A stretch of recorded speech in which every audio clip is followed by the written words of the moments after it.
afternoon. I'm Mandy, the Handmade Homeschooler, and welcome back to my channel where we are going to be talking all about book reviews today. Now, these aren't just any book reviews, these are book reviews for students. Now, I know as a busy work-at-home mom that runs a completely handmade business, it is really hard to find the time to pre-screen our children's books. But I believe that it is super important because there are things in those books, and many of them have been written in the past 15 years or so, that I think are really inappropriate for children. And I know this because I am an avid reader. I have been reading since I was very young just for fun, and I was a very good child, and I didn't tell my mom half of the things that I read because I knew she'd take those books away. Now, I probably am a little bit more conservative than my own mom at this point, so I am very, very selective when it comes to books.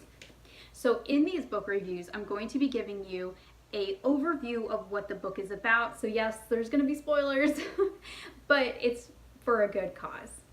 Now, because I know that moms don't always have the time to pre-read all of the books for all of their kids, I took the time to pre-read, and now I'm going to be giving you a review and letting you know if there's anything inappropriate or if there's something that maybe shouldn't be read, or just a heads up if there's any violence, any types of nudity or explicit scenes. I'm going to give you a heads up so you don't have to worry at all. So today we're going to be talking about two books that have to do with the Holocaust. Now, my kids are going to be going into this in the next coming school year, so I went ahead and I read two of the books that are on my list, and they were short and sweet books that I got through in less than a week. So the first one is Lois Lowry's Number the Stars. Now, this is a really popular book when it comes to public school kids. This was really popular when I was in school in the early 90s, and I, for some reason, never got to read this book. So I wanted to go ahead and pre-read the book just in case there was anything in there that I thought would be inappropriate for my soon-to-be third grader. Now, this is a very short book, so really thin, guys. Super, super simple. There is 132 pages. Super fast read for me. I read this entire book in one night.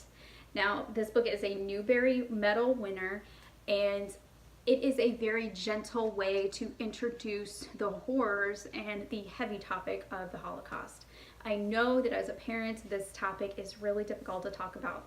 My husband's family is Jewish, and that makes it a little bit more difficult for us to talk about as well. So we know a little bit more about the Holocaust because of that fact as well. So I wanted to really dive into these books and see what kind of topics we're going to be talking about. So just as an overview, it is about a little girl who is not Jewish, but it's about the occupation of her country by the Nazis and how she had a friend in her building who was Jewish and her family was Jewish. And they go about hiding the little girl and getting the parents and this whole family across the border to safety. Now, there was no serious violence, and it's really told through the eyes of this little girl. And although it is not a true story, it's based on events. Now, of course, with books like this that have to do with the Holocaust, there's going to be things like perceived violence and death.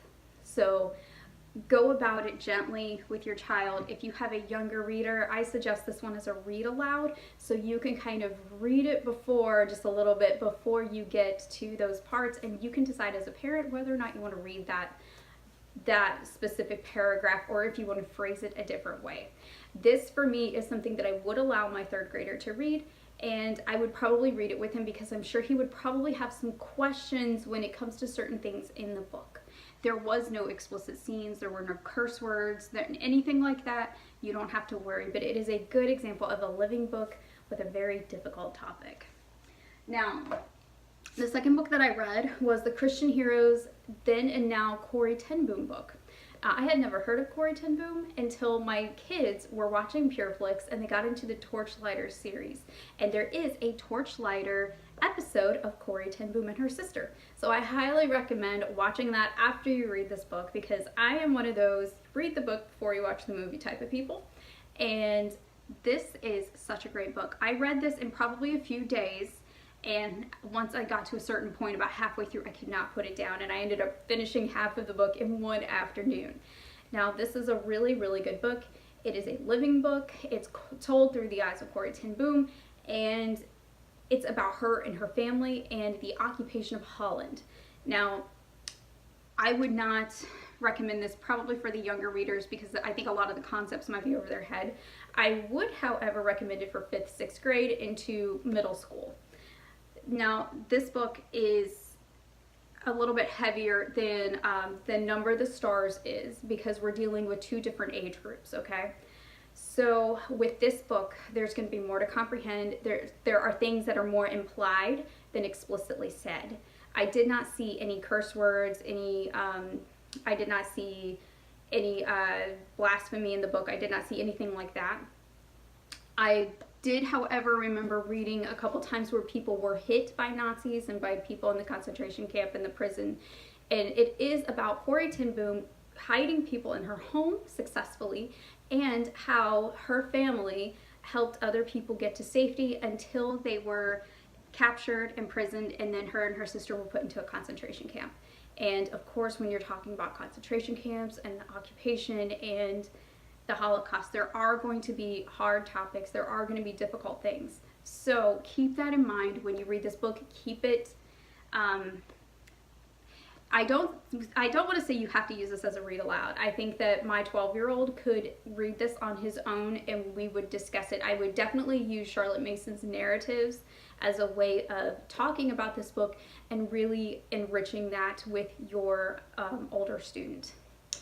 Great book. There's lots of free resources on the internet when it comes to Corrie Ten Boom. There are lots of videos and documentaries on YouTube that you can check out, and you can actually see her home and everything like that.